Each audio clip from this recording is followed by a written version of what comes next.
Pumasok si Doña Lunila sa kwarto ni Lucifer. Naabutan siya nitong umiinom ng alak. Tumingin siya sa ina, may kalungkutan sa kanyang mga mata. Mabilis niyang ininom ang alak na hawak sa kamay, tila naghahanap ng konting saya sa bawat paglagok. Lucif, nagsumbong sa akin si Angela. Umatras ka daw sa kasal. Tapos ngayon naglalasing ka? Anong kalokohan bang ginagawa mo? Ma, iniwan na ako ni Rosalie. Sabi sa'yo, salot ang babaeng yan. Ikaw lang naman ang makulit. Ma, gusto ko si Rose. Aniyang tila wala sa sariling nagsasabi ng damdamin sa ina. Pinahid niya ang luha. Si Angela ang dapat mong magustuhan. Maganda, mabait at galing sa mayamang pamilya.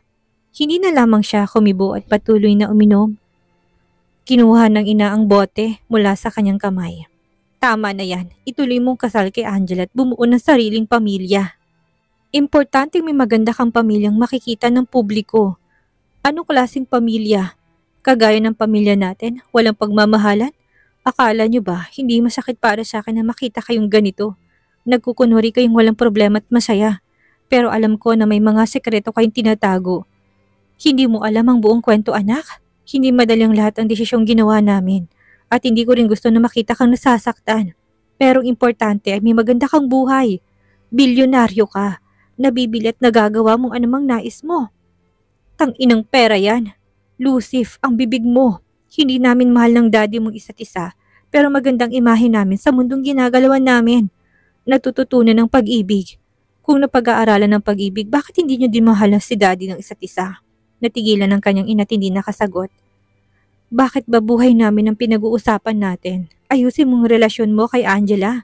Kailangan mo ng anak para maging tagapagmana. Hindi tayo papayag ng anak sa labas ang magmamana ng lahat ng pinaghirapan mo. Alalahanin mo na may isa pang anak sa labas ang daddy mo, si Theodore Donovan bukod kay Elvis. Ma, broken-hearted ako. Pero pa rin bang nasa isip nyo? Ani ang desperado na. Mag-shopping ka at magbakasyon, mag-enjoy ka, isama mo si Angela. Ani tong lumabas na. Lumipas ang ilang araw, Sir Lucif, kailangan na po kayo sa opisina. Pumasok na po kayo, ani Kurt na. Sa among may hawak na namang bote ng alak. Anong balita? Nahanap na ba kung nasan sa Australia si Rose? Sa halip ay tanong niya. Sir, matapos lumipad nila Miss Rose at Carlo, wala nang makuhang impormasyon sa kanila. Hindi ba't nun pa man ay walang detalye maibigay ang tao natin tungkol kay Carlo? Ibig sabihin, hindi pangkaraniwang tao to. Ang sabihin mo, wala kang silbi at ang mga tao mo. Treplihin mong bayad. Kailangang mahanap ko si Rose. Napakamot sa batok si Kurt. Sir, hindi naman po sa nakikialam ako, pero sumama na sa iba si Miss Rose. Kaya dapat po na mag-move on na kayo. Madami na po kayong dapat pirmahan. Parang awa nyo na po. Madami naghahanap sa inyo. Bakit ako iniwan ni Rose? Bakit kailangan niya magtago? Kailangan niya sumama kay Carlo. Tumawa siya ng mahina. Puno ng puot at sakit, muli niyang tinungga ang alak sa baso. Gusto niyang magalit ng labis pero mas ramdam niyang kalungkutan na bumabalot sa kanyang puso. Tumayo siyang sumusuray, naglakad siya paikot sa kwarto. Maya-maya nagbabasag na siya ng gamit at sumisigaw. Sir Lucif, tama na po, ani Kurt na hawak ang kamay ng boss. Ang puso niya'y puno ng galit at lungkot na sa kabila ng iniinom na alak ay hindi pa rin siya makalimot. Mabilis na lumipas sa mga araw, bumili siya ng bulaklak at pupuntahan niya si Angela. Ilang beses itong nagtangkang kausapin siya ngunit ayaw niya itong harapin. Itutuloy niya ng pangakong kasal dito. Naisip niya itong sorpresahin. Tamang kanyang ina, kailangan niya ng isang pamilya. Dapat din niya tuparin ang pangako sa babaeng nagligtas ng kanyang buhay. Pinuntahan niya ito sa kondo na iniregalo niya. Binuksan niyang room gamit ng keycard. Nakaagaw ng pansin niyang isang pares ng palalaking sapatos. Agad siyang nagtungo sa kwarto. Bahagyang nakaawang ang pintuan. Kahit hindi niya pihitin ay dinig niyang halinging sa loob.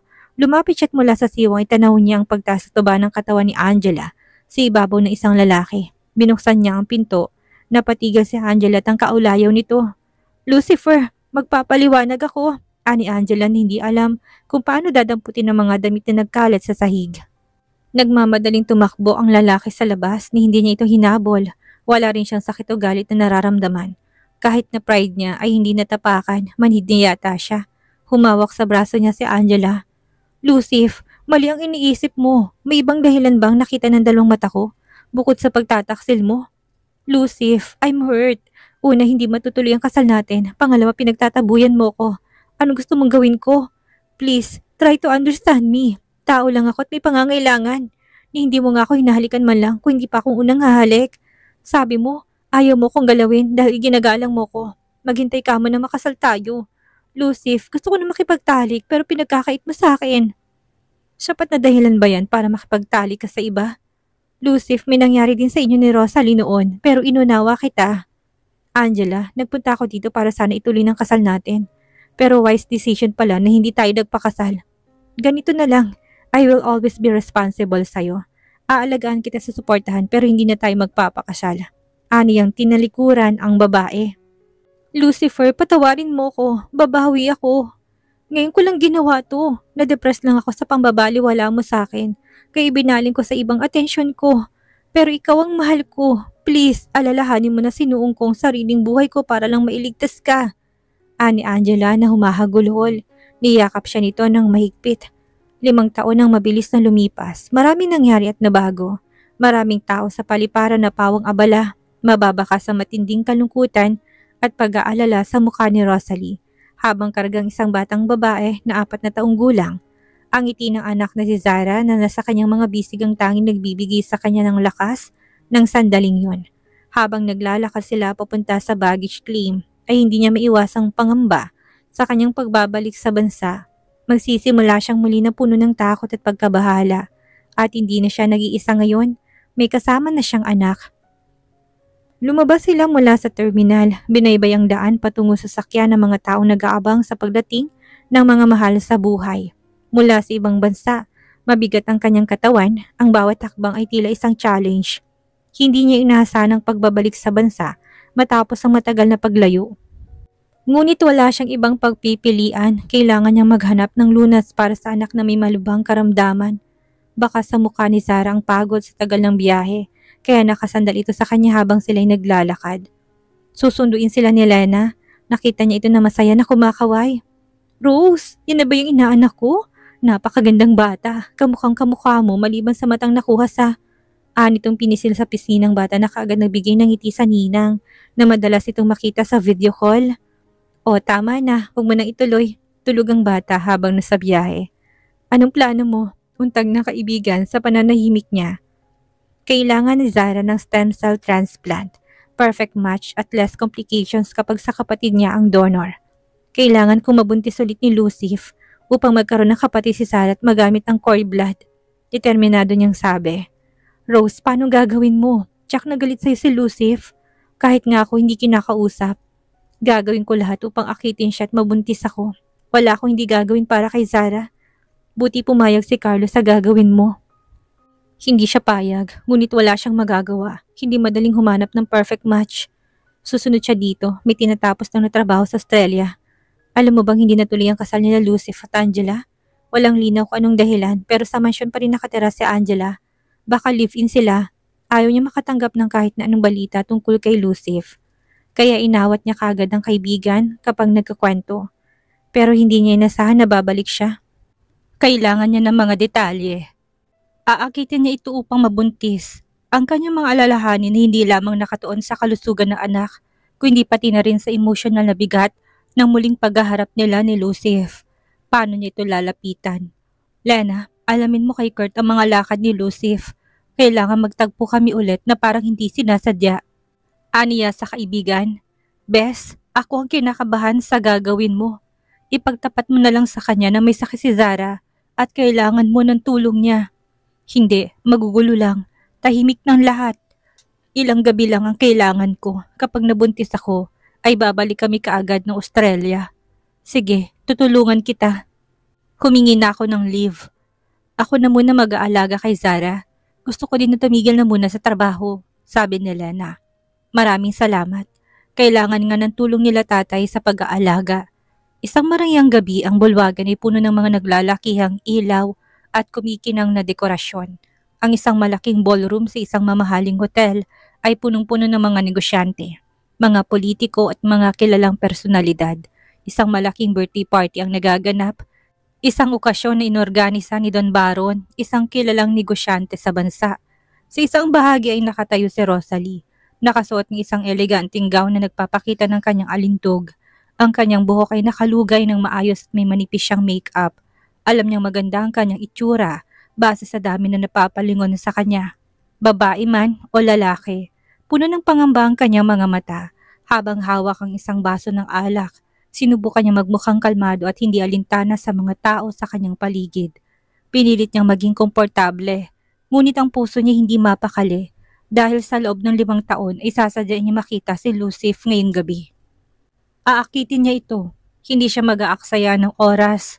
Ang goal niya ay humantong sila kaagad sa kama. Hindi pa man ikinikilabutan siya sa binabalak habang tinitignan ng mga tao sa party. Ang kanyang mga mata ay dahan-dahang umiikot at natigilan nang mapadako sa padating na si Lucif. Nakasuot ito ng formal na itim na suit, ang tindig ay matikas at puno ng otoridad.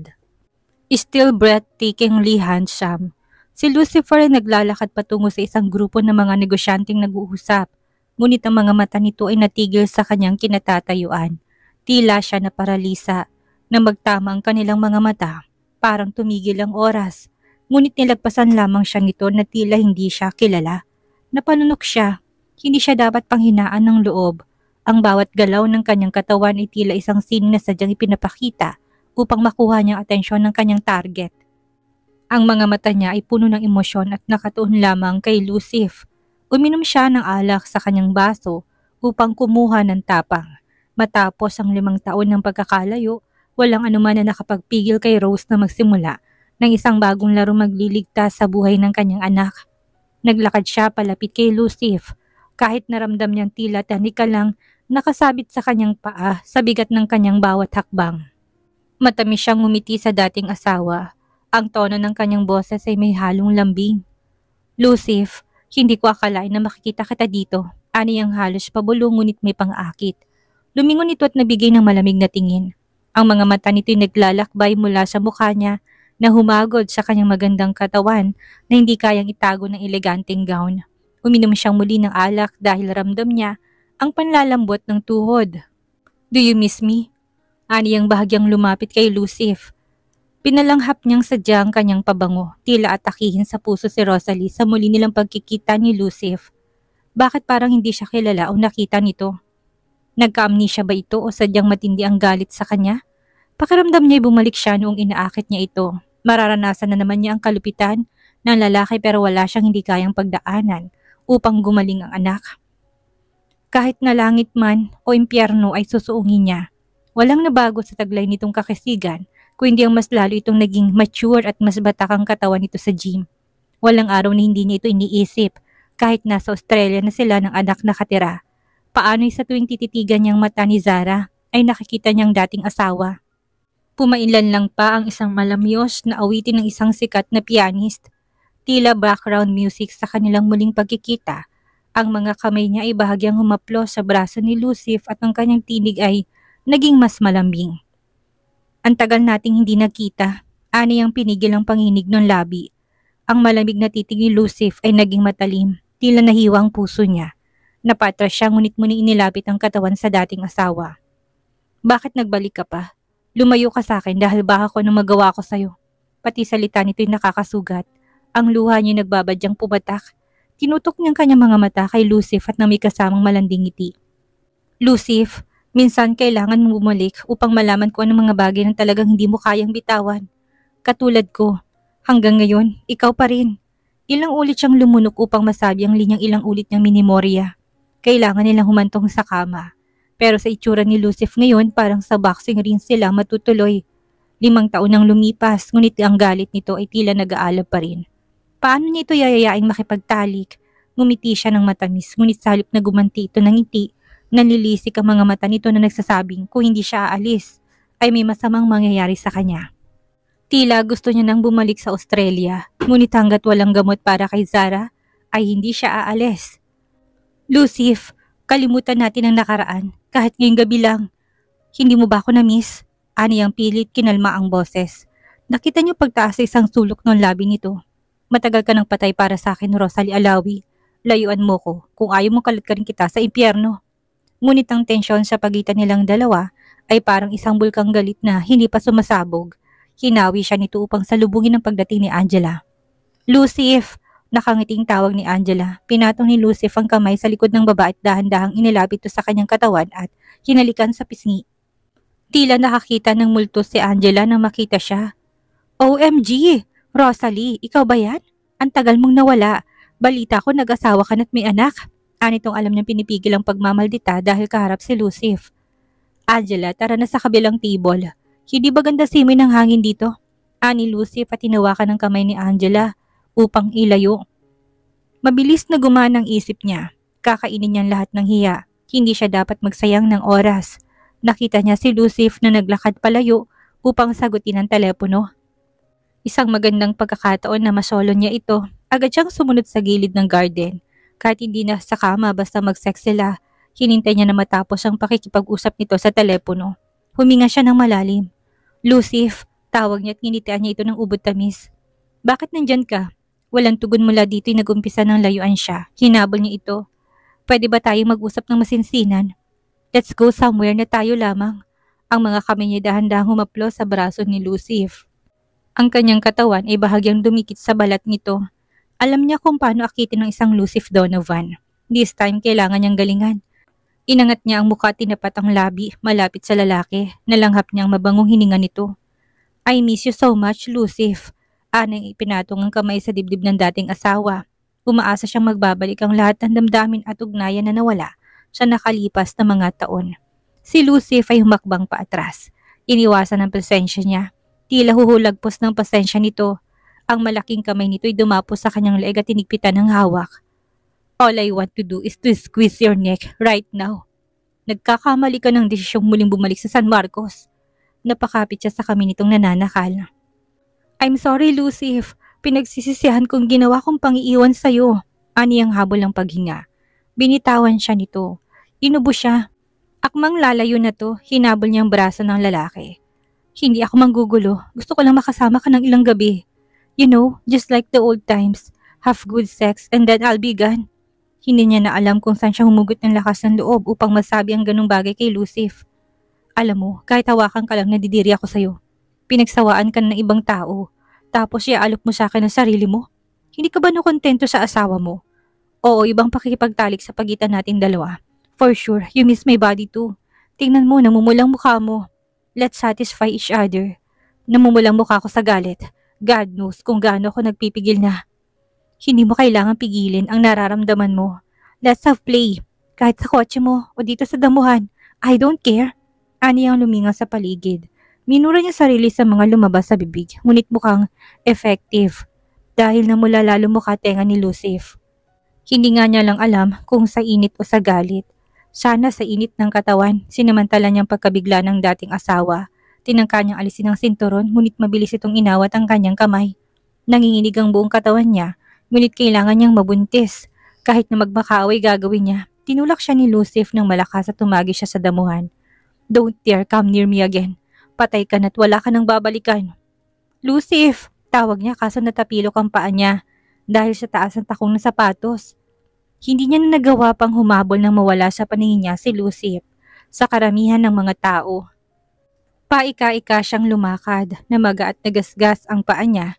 Naiyak na siya hindi dahil sa sakit ng pilay kundi dahil siya nabigo siyang mapalapit kay Lucif. Mission failed. Mali yata ang plano niya. Galit si Lucifer at kilala niya itong magalit. Ngunit hindi siya susuko. Hindi maampat ang luha niya. Matagal na siyang nagpapanggap na malakas. Bakit ngayon pa siya tila pinanghihinaan ng loob? Pinahid niya ang luha at sipon. Miss Rose, boses ni Kurt. Kurt, ani ang nakatanaw ng pag-asa.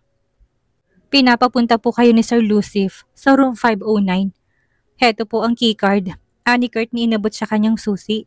Nagliwanag ang mukha niya. Hinablot niya ang keycard at paika-ikang naglakad papunta sa elevator at pinindot ang 5th floor. Dumugo ang sugat niya sa paa, ngunit hindi niya ininda. Kailangan mapuntahan niya si Lucif bago pa magbagong isip nito. Nag-click ang pinto. Paglapat niya ng keycard, naabutan niya si Lucif na nakaupo sa gilid ng kama. May hawak itong baso ng may lamang alak. May usok din ng sigarilyo. Bakit sobrang hot nitong tignan sa ganung ayos? Para itong mafia boss na nakahandang durugin siya sa mga bisig nito.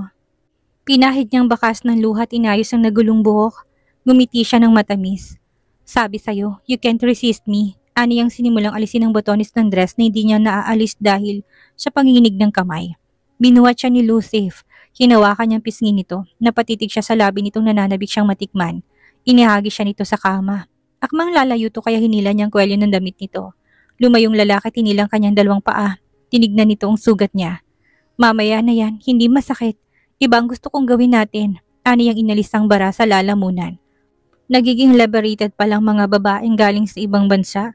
Puno ng disgustong mukha ni Lucif na hindi malang nagka-interes na tumingin sa kanya. Tumayot at may kinuhang first aid kit. Nilinis itong kanyang sugat, nangihinang nilapat niya ang sa malambot na kama.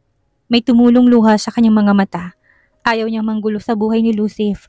Nagtrabaho siya sa ibang bansa dahil ayaw niya umasa kay Carlo na hindi naman niya tunay na asawa. Kontento na siya sa tahimik na buhay sa ibang bansa na bagong lahat na magkaroon ng sakit si Zara. Kailangan niya mabuntis para sa cord blood na magbumula sa pangalawang anak nila ni Lucif. Bakit ka umiiyak? Sa pagsisisi? Sa sugat na masakit o sa pagtanggi ko sa maruming katawan mo? Pinahid niya ang luha. Inangat niyang katawan sa kama upang maupo. Nilalagyan na ni Lucif ng gamot ang sugat. Nilagyan ito ng band-aid. Akala niya tapos na. Ngunit kumuha ito ng langis at marahang hinilot ang kanyang paa hanggang binti. Napapikit siya sa sarap ng bawat haplos nito. Binitawan nitong kanyang paa, humanap ka ng ibang lalaking mabibiktima mo. Agad niya itong hinila. Bumagsak silang dalawa sa kama. Lucif, ako ang kikilos, sihiga ka lang at mag-e-enjoy. Gumalaw ang Adam's apple nito. Hindi ko alam kung anong laro mo, Rosalie, but one thing is for sure. Hindi mo ako mabibiktima ulit. Bumabagsak bang negosyo ng asawa mo, kaya kagad kang nag-isip ng escape plan? Ayaw mo talagang maghirap? Anito sa mukha niya. Nalanghap niya ang mabangong hininga nito. Ganun pa rin kaya ang lasa ng laway nito? Lucif, magtalik na muna tayo.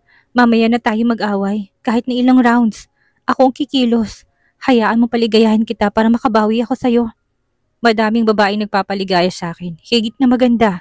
Sariw at mas bata. Single at walang anak. Hindi kita kailangan. Anitong itinulak siya. Tumalikod at kinuha ang coat. Hindi siya papayag na masayang pagkakataong masolo niya to. Niyakap niyang likod nito. Lucif, please, make love to me. Kahit na isang beses lang, miss na talaga kita. Marahas nitong inalis ang kanyang kamay. Get out. I will never touch you again. Wala siyang nagawa na itulak siya palabas ng pinto. Sinubukan pa niyang kumatok, ngunit tila ito bingi. Laglag ang balikat na naglakad siya sa hallway. Mali ang strategy niya. Natural galit si Lucif. Tatanggi talaga to. Kailangan niya mag-isip ng paraan para may mangyari sa kanila. Nakasalubong niya si Kurt. Miss Rose, ano nangyari? Nagising po ba niyong natutulog na patay? Anong patay ang sinasabi mo? Miss Rose naman, yung sakit ni Sir Lucif na tanging ikaw lang ang lunas. Ibig mong sabihin, may erectile dysfunction pa rin si Lucif? Hindi siya tinitigasan kagaya ng dati kung hindi sa akin lang? Kailangan niya ng treatment? Napangiti siya at nagkaroon ng pag-asa. Tumango ang secretary. Tama, walang ibang babaeng may kakayahang tumulong sa kanya kung hindi ikaw lang. Kurt, you're fired! Tila kulog ang boses ni Lucif.